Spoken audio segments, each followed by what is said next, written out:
1 week out. Let's talk about how I can unroll this really quickly. You guys have already done this.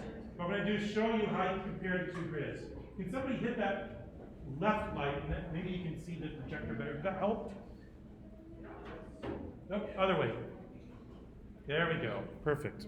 All right, thank you very much. All right, really quickly with this example that I did with the bird's mouth, I'm just going to go to surface, join these things together as much as I can here. Brep join. There we go. Boom. All right. Copy paste. When I'm trying to plug in multiple, I hold down that shift key on the keyboard. All right, look at there. All right, all right, all right. There's 100 joined together stuff, 100 joined together things. Yep, it all checks out. There we go. Green and red. Green light, red light. Hopefully that doesn't bring any kind of traumatization from whatever that Squid Games show was. All right, so anyway, let's unroll these really quickly. You've already done this, but I haven't, apparently. Let's see, utilities, unroll, join. Yeah, let's keep them joined, why not? True. Now where's that 0, 0 point? So when I unroll these, it unrolls all of them all in the same spot, right? That's why I do all that extra junk where I make a grid, point grid, and I start to move these things around on the point grid. All right, so let's do that. Let's make a quick point grid. Fortunately, there's an easy way of doing this. I can just say make a rectangular grid. And how many points do I need? Base plane for the grid. Okay, that's fine. Size of grid cells. All right. Yep. Let me just do this.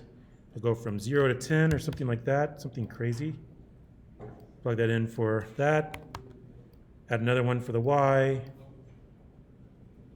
Number of grid cells. There we go. Number is 10 by 10 already. I'll just leave it. Oh, no, it's not. I'll just do this. 10. Number of grid cells. It's always going to be 10 minus 1, right? So, 9. That way I'll have 10 points. There we go. That's always tricky, right? Ugh. All right. So now we have 81, 81. We have 100 points. All right. Yay. Where's that at? There they are. Oh, yeah, just too large. There we go, too small. Okay, so now I'm just going to move each of these onto each of these points. Let's see. That is a data tree, and I'm going to flatten this. I'm also going to flatten these. So that way I have flattened versions pumping into each of these. I'm just going to use the transform and the move tool. Again, we've already done this before. I just got to do it here, unfortunately. Translation vectors. Oh, what's a translation vector? Oh, interesting. So I'm going to give this an XY plane. Why not? Right here as the origin. And I'll make a line between that XY plane and each of these points. And then that'll be the translation vector for each of those. I can just turn that darn preview off. Turn that darn preview off. And turn that preview off. Just annoys me. Now that one too. There we go. All right, so there's one set of my components. I haven't labeled these. You guys have already done that. Right? Let's take a look, though, at what this means. All right, so I have a version over here built off of a surface. I have no clue, and I don't really remember which direction is U and which direction is V. I don't remember which side, if I did figure out U, I don't remember which one is 0, which side is 1. V, same thing, right? Okay. So honestly, all this stuff is built off the logic of the surface. It has nothing to do at all with the Cartesian coordinate plane over here. Okay. So when it lays it out, I'm not sure exactly which component is the first one and the second one, the third one, the fourth one. Let's figure that out. And I can compare that with the grid that I laid out on the XY plane. That seems to be an area of difficulty here. And it's not always obvious, right, when you're just looking at these things. And particularly if you think you're second guessing yourself. So let's take a look. All right, here's my list of components that I've unrolled over here. And what I'm going to do is I'm going to say, okay, I have a data tree of 100 things, right? Actually, it's 100 tree branches, one item each. Yeah. I understand it's a data tree because there's dashed lines going in, there's dashed line coming out. So let's see. Let's go to our sets menu and let's pull out the nth item. I just want to pull out and understand what the first item is. Now it's going to give us all of them, and that's because it's going to pull out the first item from each of those lists inside each tree branch. Right? So I'm just going to go ahead and, when I'm going to use this list item, I'm just going to say flatten. There we go. And now I'm just going to see which one's highlighted green, and it's over here. Okay. So the index is 0, so I'm basically out of a list of 100 items, this is my first one. Complete fluke if it lines up at all with the grid over here. Absolutely just complete fluke, right? So let's see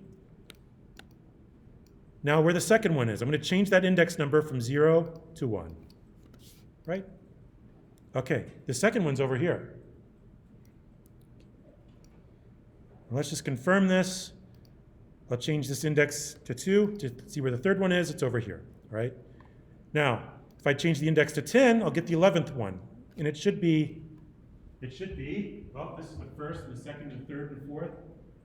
The 11th should be down here again, right? And the 22nd should be over here. The 33rd should be over here, right? All right, so let's just confirm that really quickly. Give it an index of 10. Since we start counting at 0, annoyingly, right? That'll be the 11th value. There it is, right? I give it 21, or 20, I guess 20. There we go, yeah. All right. All right, so when I'm making an exploded axon of this bad boy and labeling this, right, that's gonna be my first item. It's 1, 1, or 0, 0, whatever. A1, or however you're labeling these things, right?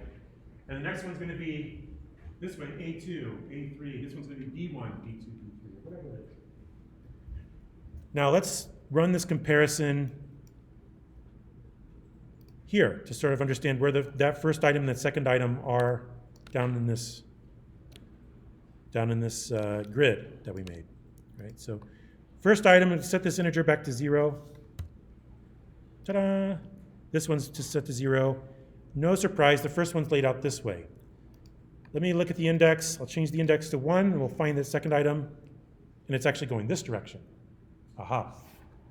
I think that's where, again, if it lined up completely the way it'd be complete fluke. It's the complete accident, right? Understanding how this is laying things out is really important. Okay? Some of you probably look at this and go, well, starts here, you know. Let me, not to confuse anybody, but it wasn't a foregone conclusion that this was the first item over here. It could have been this one, or this one, or this one, right? All right, so again, I think probably because of how I modeled this and went from left to right, originally with my grid of points that I made into a height field, which then I turned into a surface, which then I didn't sample, and just patch that surface, right? It remembers all that history, and so that's probably why that point happens to be the starting point, for whatever reason. So lucky for us. All right, so that's the key, right? I mean, if you look at this, let's plug this in at the same time and let's compare. I'll constrain this to integers. I'll move this between 0 and 100 or whatever. I'll plug it in for both. And let's look at the green. Select both of these, right? And I'll go to top view. Maybe it's a little easier to see in top view. Maybe. Top view ever expands. There we go. Sometime today. All right. Oh, Windows, what are you doing? No, don't do this to me, Windows. All right, there we go.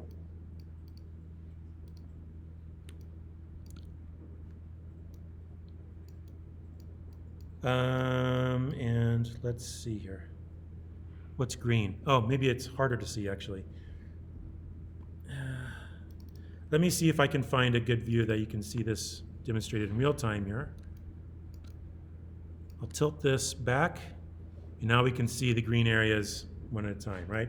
So I'm going to move this from 0 to 1. So the first item to the second item, right? And the third item It's moving this way in the 3D model, it's moving this way in my flattened out grid.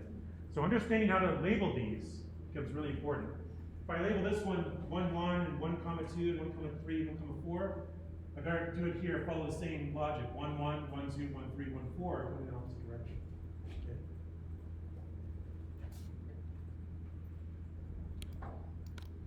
Now there's different ways you could label these as well, and I'm going to talk about the poster here in just a moment. Let's talk about this again.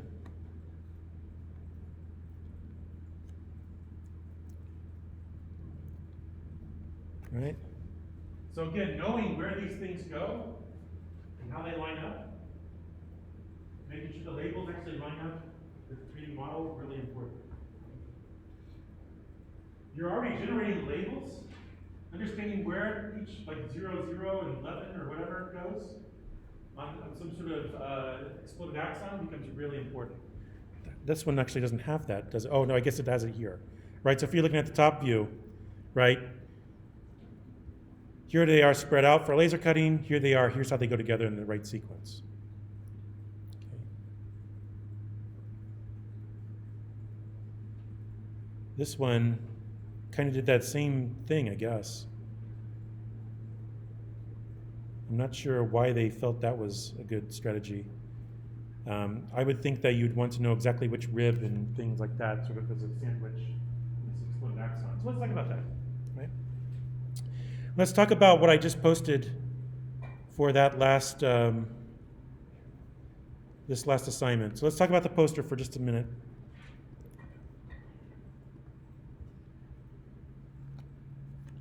(24×48) poster, I recommend using Illustrator. I'm not telling you exactly what to do. I'm not going to say, do this drawing exactly like I did, and please don't do that, right? You can think about this in your own way, although you have lots of examples to look at. But I want to know, from your representation, your drawings, your photos, how you arrange this poster, tell the story. The grid shell geometry, how it's broken up into structural rib components. Right? Show the Pringle, show the Pringle that's broken up into rib components, maybe, right? Show how the grid is assembled with assembly instructions, right? Maybe you have the surface, the rib surface, and then the ribs pull apart as exploded axon, right? Okay. Component catalog. All that stuff that you laid out for laser cutting. Make it look nice, make it a catalog, right? Here are all these components. Shading components, rib components, etc. With labels, right, that correspond to the exploded axon model, right? So in other words, you can hand this off and give it to somebody and you go, oh, this is like the model I bought at the museum store. I can put this together. Laser cut and give you the pieces, and they're all labeled. No problem, right? And you'll say, actually, I'll take 2 tries, right? It took me 2 tries. Yeah. How the geometry and the shading components were developed. That could be a series of photographs or full paper models. It could show the development of your grasshopper, right? Step 1, start with a quad, bake that in, layer 1. Step 2, find the vertices and connect them up. You have some lines, bake that on layer 2, right? You can show step by step, whether it's by folding, whether it's by digitally or a combination thereof, right? Where did you come up with this geometry? How's it made? How it not only was developed, but then how can it change, react, differentiate by changing parameters, right? We talked about that the other day.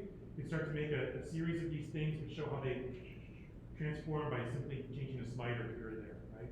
So show variations of the component by changing the parameters. Maybe that becomes a linear progression. Maybe that's a grid, right? Maybe you show them how they change across the skin or the surface of your grid shell, right? There's more than one way to do it. How it performs, and the way the performance criteria informs the final shading component geometry, right? So in that case, you might bake in that colored mesh, right? Include that colored mesh, start talking about the average solar radiation, red meaning the most, blue meaning the least. That begins to inform which component which parameter of your components. Show like a closed version and an open version, right? Begin to do that. How it was made, right? Good photos of the process. Take photos of the process, what you're doing, right? if you show me just like that, I go, what the hell is that, right? Like, if I've never seen it before, and I have nothing, no, news about this. If you show me like step by step, here's the digital version. I create this shell. I broke it up into components. I laser cut the components, and I assembled them together. Then I go, oh, okay. There's a process here of sort of taking something digital, going, bits, turning it into atoms, putting them together. There's a feedback loop. Okay, cool, interesting, right?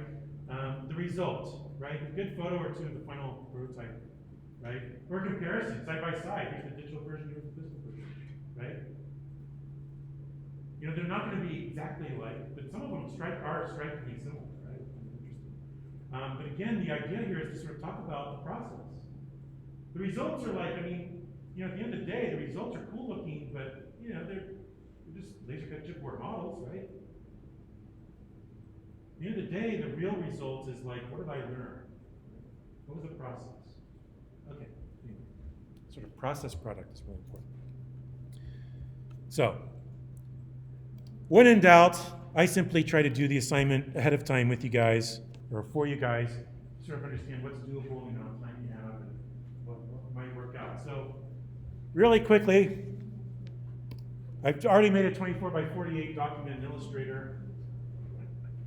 And I already have some photographed examples. Maybe I drag and drop a few of these in really quickly and start to compose a poster. I'm trying to think of what I would want to do here, but I have a feeling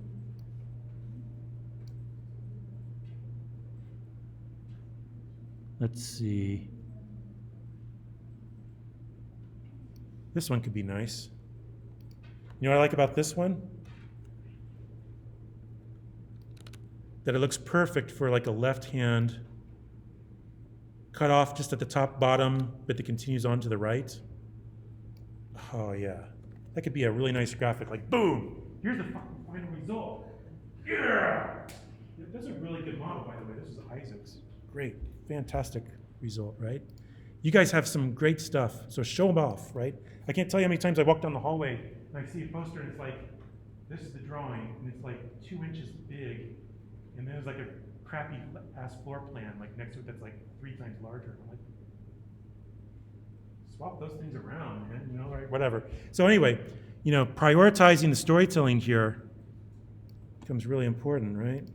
So let's see. I'll just make the height 24 inches. Yep, that works. Perfect. Oh yeah, look at that. That poster's already coming to life. Right, I got the title on, I got to put my name, etc. Now I got to start filling in. Show, well, what is this? How do I get there, right? So let's talk about that. Why not? I have time. I'm going to turn that off for a moment. I'll turn this on. I need to run this script to get my ribs, don't I? Yeah, so let's do that really quickly. Rhino script, right? I haven't done this. So again, this is like a microcosm of everything you've done. I'm just do this really quickly. Load. No, sorry. I'll just bring up the editor. That's easier. Edit. Yeah. Come on. All right. 10 by 10. Enter height for the strip. We'll go with 0.675. 5/8. Why not? I feel lucky today. Enter the x distance between unrolled strips. 20? I don't know. 40? Enter the material thickness. 0.040. I don't know. I'm making this up as I go. It beats me. All right. There we go. All right. So if I was thinking about this just for a moment, right? There's the original surface. It's right here. Select objects. I don't use the gumball because I don't know why, but I just don't like it. Where to go? Come on now, stop deselecting things on me, Rhino. Ortho on. I'll move this over here, right? Already I'm starting to say, here's my Pringle broken up into ribs, right? What's wrong with my ribs? I just gave the Rhino script material thickness of 0.040, right? These ribs do not have a thickness, do they? Look kind of goofy without it, right? Okay, so next thing I'm going to do. Sorry, let me turn off the stupid phone. Turn off the sound. And this is an annoying part, I think, of the Rhino script, that some of these surfaces aren't joined together, and some of them are. And I don't know if it's just the outside ones or what. Some of them are. But one of the things I'm going to try to do is I'm going to turn this off. I'm just going to say cell surf. Okay, so those are surfaces. Interesting. I'm just going to select all of these, and I'm going to try to join them. So here I'm just selecting things that aren't poly surfaces, just regular surfaces. So we're seeing what needs to be joined together, hopefully. I'll join these together as well. What I'm going to do is I'm going to offset these to give them some thickness. It's really annoying how these, you live and die by the script. Cell, surf. Oh, there's like a pattern here. A, B, B, A, B, B, A, B, B, A, B. Okay, there it is. That's the pattern.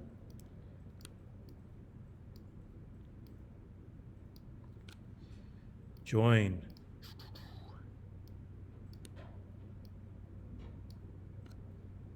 Join. Join. And not quite. Join. There we go. Let's try that. Why not?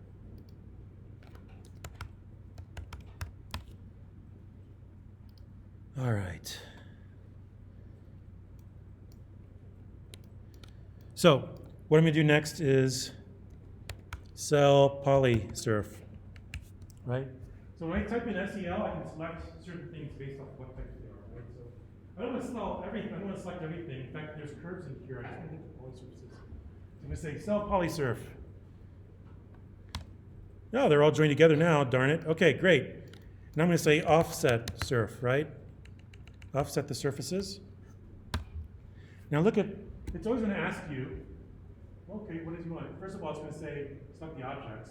It's going to give you some parameters, right? Just like in Grasshopper, right? All those inputs, I can say true or false, or how many divisions, 10, or whatever it is, right? Here it's going to say, what's the distance? Do you want it to be solid, yes or no? Do you want it to be input, yes or no? It's okay. Solid, yes. And if that said no, I could toggle it by just simply clicking on it. Click. But I just turned it to no, and I don't want no, I want yes. So I'll click it again. Distance. In this case, I said 0.040, right? Yeah, 0.040. And I'll just hit enter. Delete input, yes. I'll just hit OK. Why not? See what happens here. Okay, now they all have thickness, right? So now it actually looks like a three-dimensional version of your chipboard model. Okay. So I used offset to take something that's just surfaces, offset in order to create solids, right? In order to create, whatever that material thickness is, right? All right. So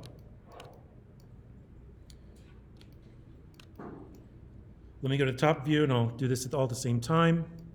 But if I just go to top view and I just select all of these, right? Then I can also, in side view, make a copy of them and move them upwards. And I could do the same thing in this direction.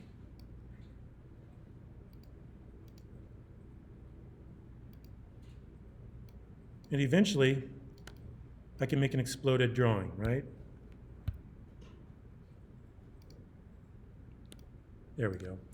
Now, where these things go in relation to each other, how tall that drawing can be, and how that fits on a piece of paper, that's all to be determined, right?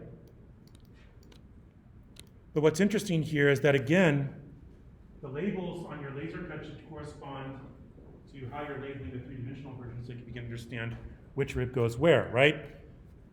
You guys figured that out pretty quickly. A couple of you ran into some issues the first time around, but for the most part, I've seen the grid shells actually come together quite nicely, right? The grid shell part. When I select this, click on it, right, it tells me that this is V10, that this probably is V0, right, yeah, exactly. And so this is probably U10, right? I'm in the properties box here. This must be U0, yep, okay. So you can begin to label them as such and keep those straight, right? This becomes your drawing. If you need it at the end, when you're most tired and desperate, and you just got laser everything, you're like, you just got a giant jigsaw puzzle, right? Double check here, right? This drawing can just be the assembly instructions you just need, right? And then the obligatory, let's turn this into an axon, so I can right click, in this case in perspective view, and say set view, and turn it to an isometric of my choice. 30-30 axon drawing, right? Annoyingly, this doesn't actually have the notches in them. And it's too complicated for me to show you guys how to put notches in the two-dimensional version. I just don't even feel like it. Like my brain, I only have so much bandwidth per day, and I'm about to move a bunch of furniture around upstairs and then start to tell people to pin up already. So anyway, yeah. But I'm just going to really quickly just export selected. Export selected. Oh, wait, no, I'm not going to export select. I'm going to say make 2D. There we go. Yeah, I'm going to make a nice drawing of this. Why not? Right? I'm not even going to bother with hidden lines. I might put tangent edges on. I'm not sure. Maybe that's a good idea. Scene silhouette for sure. Viewport rectangle. And I'll hit OK.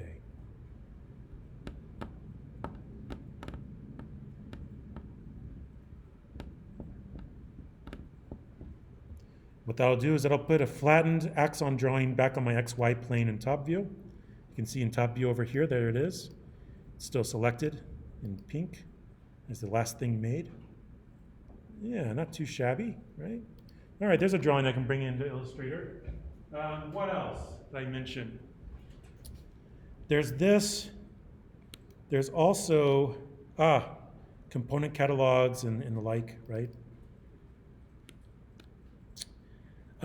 What was I going to do? Right. Let me redo the version I did the other day with the birds. Like, that just, nothing worked out for some reason. I don't know why.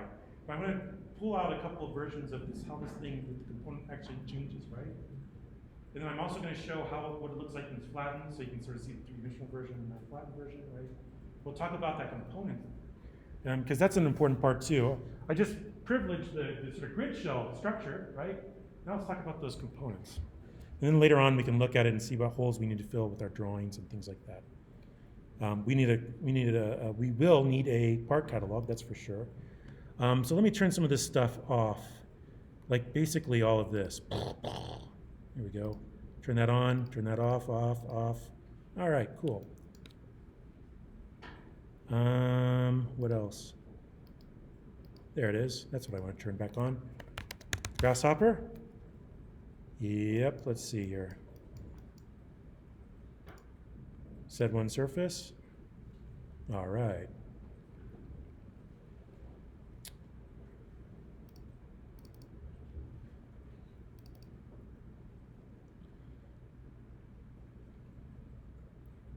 That looks pretty nice, doesn't it? I mean, some of your patterns look really great, right? Like I said, there's nothing really interesting about this shape, right? When you just look at it as one shape. When you see 8 by 8 of them or 10 by 10 of them together, right? It's really quite nice, right? It's that pattern, that sort of modulation, this sort of repetition with difference that architecture is all about, right? So let's see here. If I thought about this just for a moment, and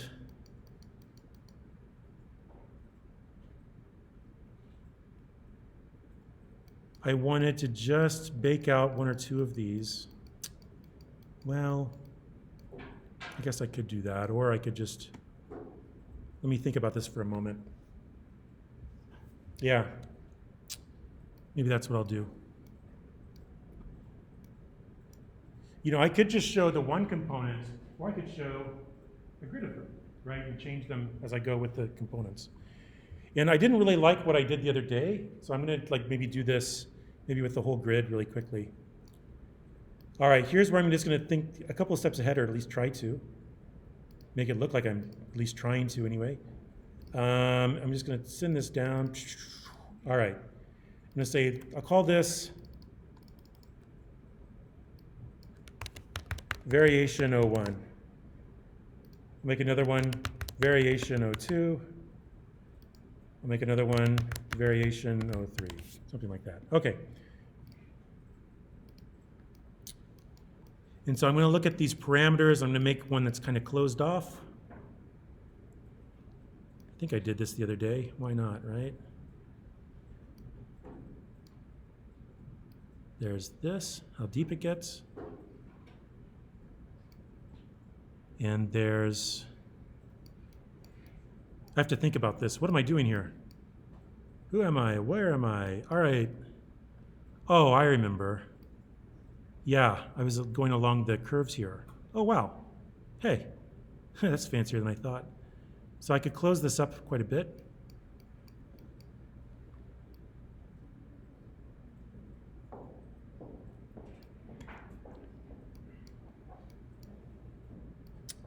And I can bake, go all the way over here. Let's see. Here we are. Yeah, both of these. So I'll select both of these at once. I'll make sure that variation 01 is the active layer. I'll go to solution and I'll say bake the selected. It'll automatically bake it into the active layer if I do it that way. So I have to right click on each widget and do it separately. Okay. All right. Now I'm going to switch to variation 02 layer. I'm going to go back to my parameters. I'm going to open these up a little bit more.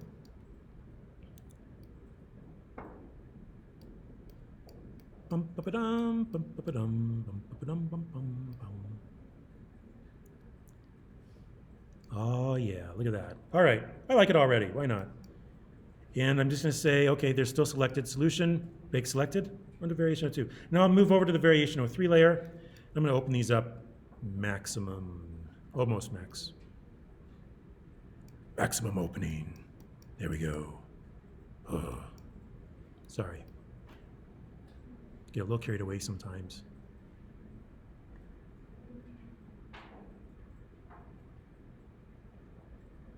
Which direction am I going? There we go. This way, right?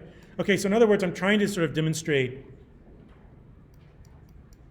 how this thing can open up or close up, right? Bake selected.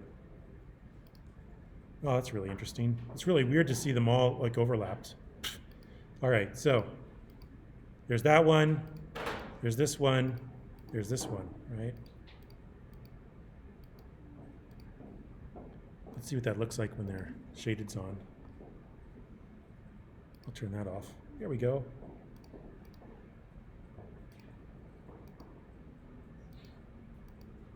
Yeah. So let's see, I could show that from the top. I could show that from, again, a three-dimensional perspective, right? Maybe I look at both and sort of see what's going on. Let's see here. Oh, interestingly, they were pointed downwards. That's weird. Yeah, lighter, thinner, then medium, then beefy, heavy. So what would be a good vantage point to show? This isn't really in the right ISO yet. There we go, back to that. Maybe I'll do it this way, why not? So, I could do a make 2D of this as well. Let's talk about another way you can begin to sort of take graphics out of Rhino or MouseCAD programs and put them into Illustrator, right? So make 2D gives you a line drawing, which then stays as vectors, right? So each of those individual lines, curves, and Illustrator, I can change them around, move them, redraw them, change the line weight, change the line size, change the line color, etc., right?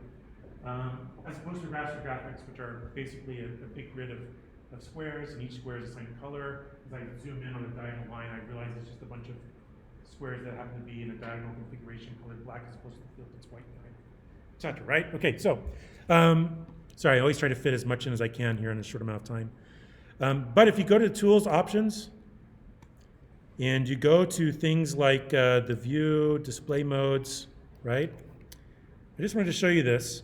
And I'll also show you how you can, if you get into trouble and you screw something up, you can say Restore Defaults down here. sets everything back to the way it was. But if you go to, let's say, rendered mode, and you go to objects, you can say, well, actually, show the ISO curves, or show the edges, or show any curves that I have in, or turn them off in rendered mode, right? And then when you export out a view from rendered mode or Arctic mode or something like that, whatever your choice is, then you can actually have that line work in there.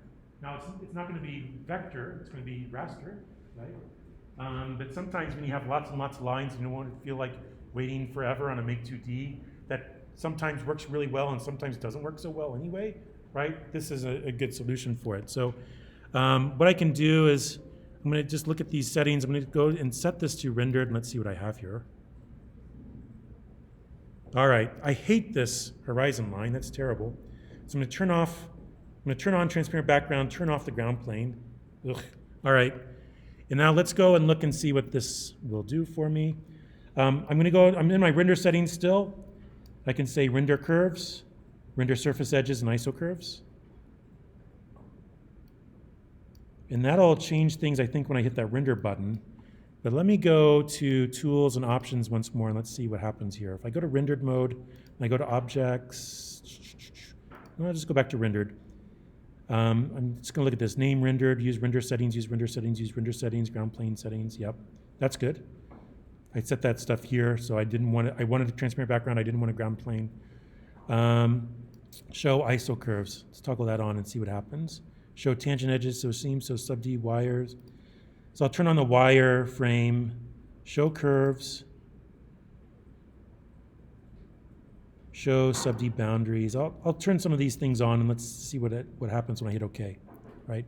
Okay, so you can see now I'm starting to get some curve geometry, right? I don't like those ISO curves, but let's say I want the other curves. I can always select all of these. Have you guys noticed this? If I select poly surfaces and I go to the properties, and it shows me the ISO curve density, I can actually change the density and add more. Or I can just say, turn them off and don't show them at all. Weird, huh? Now, did it give us the edges? I still don't see the edges. I just thought, no, maybe. No, I'm not convinced that I see them. There's a way to do this, I swear. I've done it before. In fact, we'll do it. So sub D wires. So it's showing you what's changed since the last time. Advanced textures, preview, show light, show clipping planes, scene lighting, grid, objects. Maybe go to objects, surfaces. Use objects color, edge thickness and pixels. There it is. Yeah, right? Naked edge. Oh yeah, so look at that. Use separate settings for naked edges. The naked edges being the things usually in a drawing that we beef up because there's air behind them, right? Oh, this is jackpot right here. Maybe I turn that down. Turn that up. There we go. Yeah, look at that. Okay. And now when I export this out, I have a nice Make 2D version of this ready to roll. But I can just say capture to file, and I can export that PNG out, right? So that's another way of doing that. If I wanted the line work, but the Make 2D is being buggy, it's not giving me what I need, or it's taking way too long, this is another option, right? I can start to change those render settings here, right? Turn those things on. I can start to look at nested edges or interior edges versus naked edges, etc., right? Begin to adjust line weights even, and just export the whole darn thing out as a PNG or JPEG or TIFF. Okay, transparent background, hit OK, right? If I want to keep that transparent background, I have to convert this to a PNG and hit save, okay? And so you can begin to sort of think about how these things, let me go to top view and I'll export this Make 2D. There we go.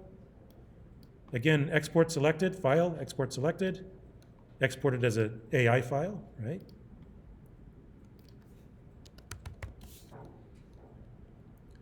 And if I need to go over more of this on Monday, I will. Okay. If you have any questions, email me or come find me in my office. Sorry, I have like a dentist appointment tomorrow. Tuesdays and Thursdays, I don't have anything on campus. I'm usually not coming to campus. I'm just working from home. But yeah, and I already know tomorrow morning I have a dentist appointment, so I'll be going home after I drop my kiddo off at high school. Yeah, anyway, so yeah, so but anyway, find me or just get a hold of me via email and I can help. Okay? And again, if you turn this in on Wednesday and you're like, Josh, this is a placeholder, give me 2 more days and I can turn this drawing into something spectacular, I'll be like, okay, why not? Like, but I want to get this stuff done. Like, in 1 week or now, I want to just sort of like turn a corner and be like, we're done with project 2, yay, right? Okay, mostly. So anyway, just thought I'd throw that out there. Axon, right? I can again bring this into Illustrator, etc. Right? So trying to again throw things at you. I throw new things at you every time, but they're usually variations or just extras on stuff that you've already done. And nobody showed me how to do this. I just I dug into the settings or I Google it and watch a 5-minute YouTube video, right? Trust me, you guys don't know how good you edit. Back when I started my B-Arc, that was a Bachelor's of Architecture, 5-year B-Arc.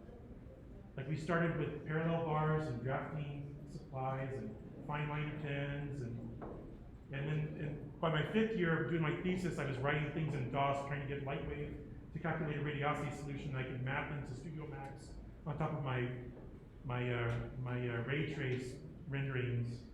Like that's we had no freaking class. None of the faculty knew what the hell that meant that I had, right? So like just trying to whet your appetite, trying to get this great good guys, right? We only have the time to just do a little bit, but trying to sort of again demystify it for you, trying to sort of help you out, right? Get the wheels going.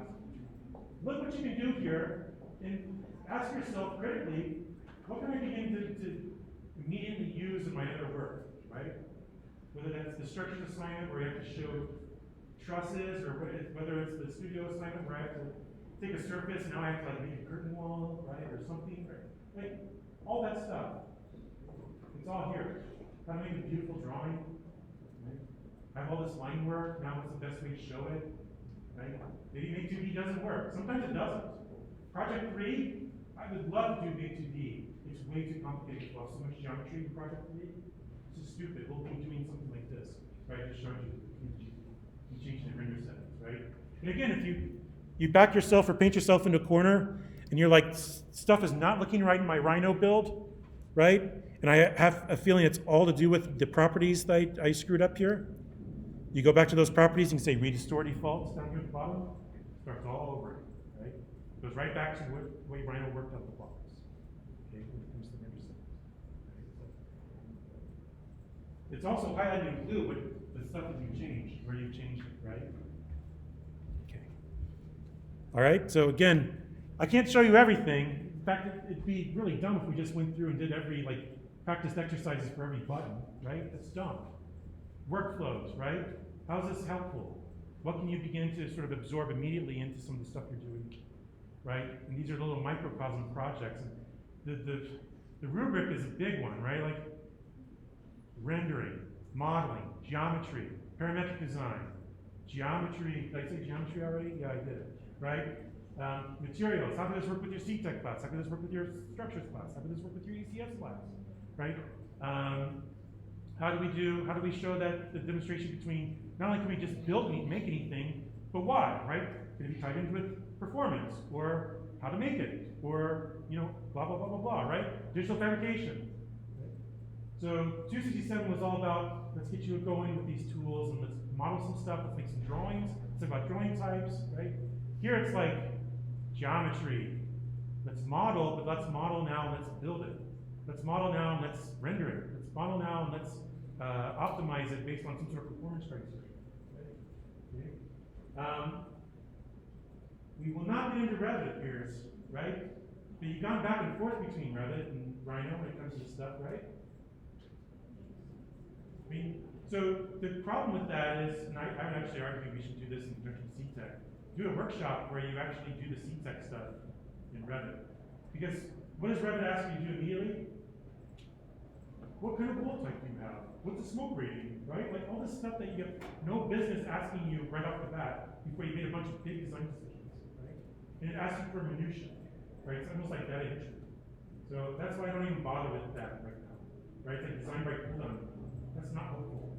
You have no business talking about, you know, if we said 8-inch wall versus a 12-inch wall, or maybe a masonry wall versus little wall, right? Made of sticks and covered, then we can have a conversation. I can't teach you CTEC along with this. There's too much. So anyway, we're not going to get into Revit. Looks like, but sorry. Honestly, if you want to learn Revit, sit down for 3 hours, do the Autodesk.com with your EDU plugin. You'll learn more about Revit than you ever want to know. You'll do something really crappy, Revitize, like a pool barn or something that's drawn plan and extruded up. The rise up sort of method of architecture. I hate that. This is what I want to impress. It's not about making a model, it's not about making pretty pictures at the end, right? Digital media. It's about working the process, working the design process, being able to facilitate taking it downstairs to make a model with a 3D printer or laser cutter. It's about being able to sort of simulate things and test them, right? It's generation, not just visualization at the end. Okay? I fight that all the time. Really do. All right. So anyway, we've gone over. Bye. See you on Monday. Like I said, if any problems or questions pop up, just let me know.